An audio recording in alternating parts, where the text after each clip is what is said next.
कैथल जिले के युवक रवि मौण उम्र 22 वर्ष की रूस में मौत हो गई है। वो रूस यूक्रेन युद्ध के बीच लापता हो गया था। 5 माह बाद परिवार को दूतावास ने इसकी सूचना दी। रवि जिले के मटौर गांव का निवासी था।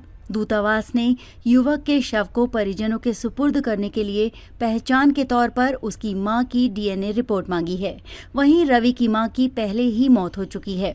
पिता के बेहद बीमार होने की स्थिति में बड़े भाई अजय मौण डीएनए के लिए आगे आए हैं। इस संबंध में अजय ने शनिवार को मॉस्को में भारतीय दूतावास को ईमेल लिखा है। ईमेल का जवाब मिलने के बाद ही शव को स्वदेश लाने की प्रक्रिया को आगे बढ़ाया जा सकेगा।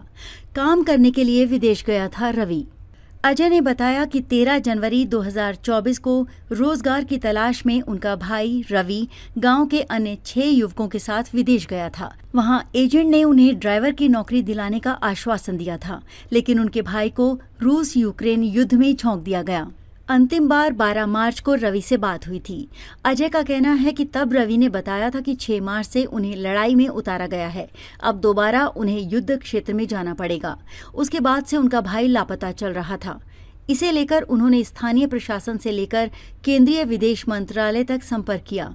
दूतावास ने रवि के पासपोर्ट के नंबर का सबूत पेश करते हुए मृत्यु की जानकारी दी। डीएनए टेस्ट से होगी शव की पहचान। दूतावास ने परिवार के सदस्यों के अनुरोध पर रूसी अधिकारियों से संपर्क किया।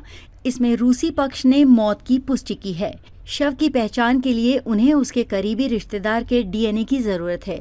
इसलिए भारत में पंजीकृत अस्पताल से मां का डीएनए टेस्ट कराया जाए और रिपोर्ट मॉस्को में भारतीय दूतावास के साथ साझा की जाए। भारत लाने के लिए अजय ने की पीएम से अपील। रवि के बड़े भाई अजय मौण ने कहा कि उनके पास भाई का शव लाने के लिए कोई संसाधन नहीं है। उन्होंने प्रधानमंत्री नरेंद्र मोदी से रवि के शव को भारत लाने के लिए मदद करने की गुहार लगाई है। क्या पूरा मामला और क्या कार्रवाई रशिया में एक लड़का रवि था, जिसको ना एजेंट के माध्यम से विदेश भेजा गया था। और जो एजेंट मटौर गांव का रहने वाला था और सत्यवान उसका नाम था। इसके संबंध में 102 नंबर प्राथमिकी दर्ज की गई थी और जो मेन एजेंट उसको गिरफ्तार किया गया। एक दूसरा एजेंट भी है हमारे रडार पे, जो अभी ऑन रन है, अभी गिरफ्तार नहीं हो पाया है। इसके संबंध में पता चला कि इसको हेल्पर के तौर पे ड्यूटी का काम दिलाने के लिए रशिया भेजा गया था, लेकिन वहाँ पर इसको रिक्रूट करवा दिया गया गलत तरीके से मिलिट्री में। और हमें सूचना मिली है इनके परिवार वालों के माध्यम से कि इसकी डेथ हो चुकी है वहाँ पर। और जो इनके अपने लेवल पे इनके पास मेल फैमिली के पास आई हुई है और जिसमें डीएनए टेस्ट के लिए उन्होंने कुछ ज़रूरी चीज़ें मांगी हुई हैं, तो वो प्रोसेस में है फैमिली की तरफ से। बट ऑफिशियली हमारे पास कोई आधिकारिक जानकारी नहीं आई है, कोई लिखित में हमारे पास कोई डॉक्यूमेंट रिसीव नहीं हुआ। तो सर जो दूसरा भी एजेंट है वो कब तक गिरफ्तार किया जाएगा? अनकन्फर्म्ड इंफॉर्मेशन यही है कि सेकंड एजेंट रशिया में है और कोलेखा गांव का रहने वाला है। और जो सन्नी है वो आपकी क्या लगता है? मेरा नाम अजय है और जो रवि है ये मेरा छोटा भाई है। ये मतलब 13 जनवरी को यहाँ से उसके लिए गया था और जो एजेंट है वो मेरे गांव का ही था। उसने हमें ट्रांसपोर्ट के लिए बोला था। देखो इस बात का तो सभी ने बताया भाई, यहाँ पे रूस में लड़ाई चल रही है यूक्रेन के साथ, तो वैसे तो अपना बच्चा कोई नहीं भेजता। तो हमारे तो आर्मी से कोई लेना देना नहीं था, ट्रांसपोर्ट का काम था। इसके हमने 11.5 लाख रुपये भी दे रखे हैं। तो एजेंट ने ट्रांसपोर्ट के रास्ते में दे के मतलब इसको वहाँ का काम करवा दिया। जब ये वहाँ पे पहुँचा, इसके बावजूद हमारे 2-3 दिन बाद ही इसके बाद बात हुई इससे। तो जब तक इसके जैसे में दिन बीतते तो इससे कॉन्ट्रैक्ट साइन करवा रखा था, जो इसकी नॉलेज में नहीं था, रशियन लैंग्वेज में था। तो इसके साथ मतलब जोर ज़बरदस्ती भी हुई है। इसके मतलब कंधे पे बंदूक रख के ये बोला गया इसको या तो वॉर जोन में जाना पड़ेगा आपको फ्रंट लाइन पे, या फिर 10 साल की जेल काटो। इसका पासपोर्ट वगैरह जो फ़ोन है वो छीन लिए गए थे, वगैरह सब छीन लिया था। ये किसी अन्य नंबर से मतलब मेरे से कॉल करता था। और ये ट्रेनिंग भी वहाँ पे 15 दिन की ये हुई थी, मतलब खड्डे खोदने वगैरह ये ट्रेनिंग थी इसकी। 15 दिन में आपने पता कोई वो नहीं होती। तो इसको फ्रंट लाइन में 6 मार्च को पहली बार गया, ये 3 मार्च को गया पहली बार, जिसमें इसके साथ 2 टैंक थे और ये 24 बंदे थे। एक टैंक के ऊपर मिसाइल गिरी जैसे कि उसके तो मतलब सभी बंदे डेथ होगी। तो उसके बाद जो पीछे वाला टैंक था, इन वाला टैंक था, उसमें से बंदे उतर उतर के भाग गए। ऊपर से ड्रोनों ने हमला हुआ, जिसमें से 2 बंदे बचे थे। एक भाई साउथ अफ्रीका का था, जिसकी एक साइड की ज़्यादा टांग गई है, डैमेज हो गया वो, ये उसको उठा के लेके आया था। 6 मार्च ने इसने मेरे पास वीडियो डाली कि ऐसे ऐसे है हुआ मेरे साथ। तो इसको 6 दिन मतलब आराम के लिए रखा गया पीछे हॉस्पिटल में। 12 मार्च को जो पीछे से नया ग्रुप आया, उसके साथ इसको फिर दोबारा से फ्रंट लाइन में भेज दिया गया।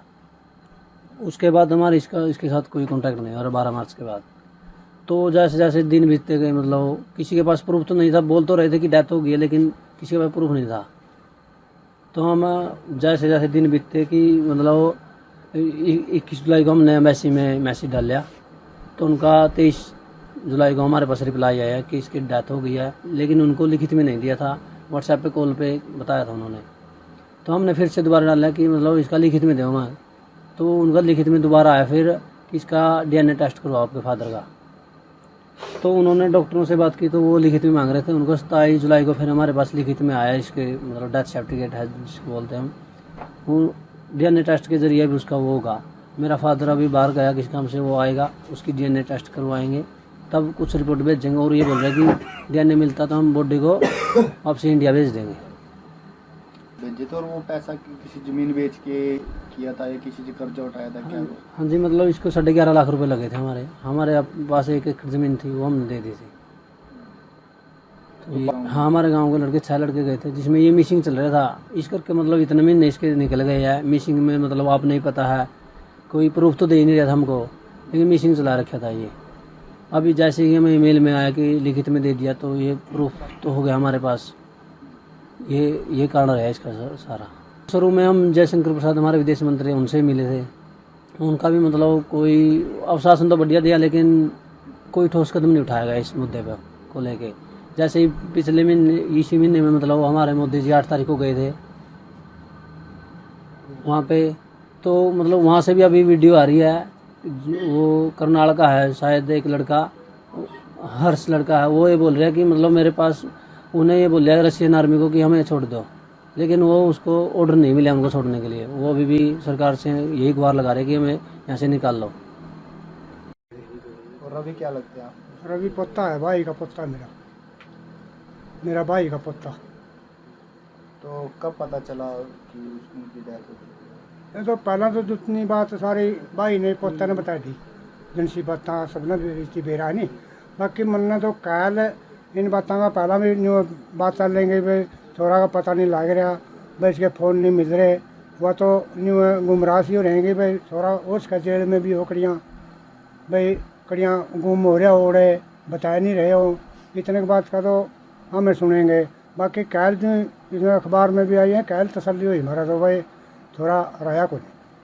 हमें फिर अपने मंत्री तो रह गए, हाँ रणदीप तो रह, रणदीप ने पहले भी अपने समझे काम के गए थे 10-20 आदमी, उतनी समझे अपना विदेश मंत्री पे भी चिट्ठी लिखी है, विदेश मंत्री से फ़ोन पे बात भी करी है। अच्छा, ये बहुत कुछ कोशिश करी है। अच्छा, कल भी इतनी कोशिश करी भाई इस पर थोड़ा संज्ञान और ज़्यादा ले हमें भाई। सरकार मदद क्यों नहीं कर रही भाई? जी मैंने पहला चिट्ठी दे ली, बाकी फ़ोन पर बात कर ली विदेश मंत्री से, और भाई सरकार मदद नहीं कर रही हमारी। ना सरकार का कोई नुमाइंदा मिला हमारा, ना कोई आया। जी माता जी, क्या नाम है आपका? दादी नाम बता दे। फुले तो क्या कुछ मामला था? दादी कौन जा रहा है अपना बाहर? मेरा पोता अच्छा, क्या कुछ बात हुई है? के कुछ बात के हुई है, टोटो में गा था किला बेच का वे टबर का अगर का सुधार हो जाएगा न्यू के बेरा था भी ईब के कम है। इब के करने कुछ भी नहीं करने है। अच्छा, किससे तो बात हुई थारी? मर तो बात मेरे पोता का लोई थी, फिर मन बेरा कोई नहीं। आपकी बात हुई, लास्ट बात क्या हुई थी? इस 12 तारीख ना 5 महीने हो जाएंगे। अच्छा, लास्ट बात की हुई थी अपनी? ये बात मैंने आगे कुछ नहीं कहा, नहीं बोला दादी जी ठीक से माँ ठीक से बेटा। और इसे भाई भाई न रखे ला कर मैं तेरा खाना पीना बोला दादी मेरी ना सोच करा फूल आवे 3 टाइम मेरे आगे को नहीं बता करला। अच्छा, इब के चाहो था हम? ये मैं तो नहीं चाहूँ थी मेरा पुता जी। अच्छा, हाँ। बस